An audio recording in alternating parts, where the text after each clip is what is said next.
So guys, what's up? Welcome ulit sa akin YouTube channel. So for today's video guys, eto guys, tatabunan ulit natin ng lupa. Kasi ito yung mga kahoy na kung saan hindi siya naubos talaga, nasunog. Kumbaga hindi siya nagiging uling lahat. Nagiging katulad siya nito guys. O kung tatawagin natin dito guys is angol. Na-angol siya guys. Hindi siya naluto lahat. Like for example ito guys, oh. Yan. So, yan lang naman po yung gagawin nating uling ngayon, at saka tatakpan natin siya ulit ng lupa, saka i-re-uling natin. Gagawin natin ulit siyang uling kasi kahoy pa naman siya. So, samahan niyo ako guys. Let's go.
Ngayon guys ay sinimulan na ng papa ko na sindihan yung yung doon sa harapan, para pag lumakas na yan guys, dadaan na yung usok dito sa tinatawag nating panghaw.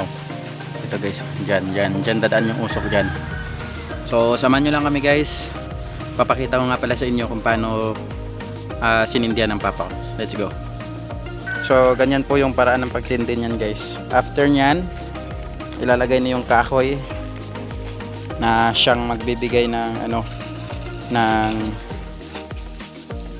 baga doon sa mismong malalaking kahoy na sa loob.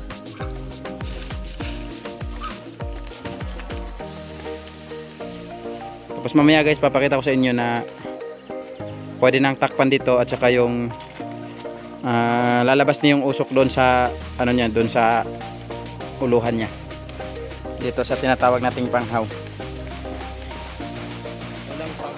Yan guys, dito lalabas yung usok mamaya guys pag natakpan na yung nandoon, kasi doon doon magsisimula yung apoy yung baga doon magsisimula, kaya dito lalabas yung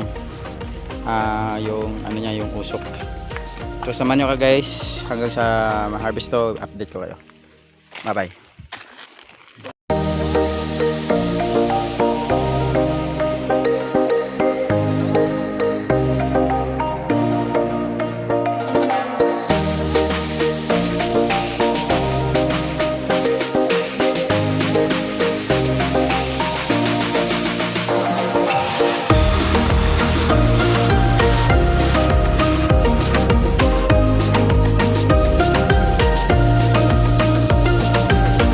So guys, kasi medyo lumakas na yung usok guys, at kailangan na namin siyang takpan. So tutulungan ko muna yung papa ko guys, matakpan yung usok na yan guys, para dadaan na yung dito, yung usok dito sa panghaw niya guys, dito. So samahan niyo kami.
video.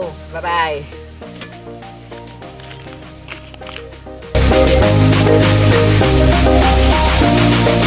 We'll be right back.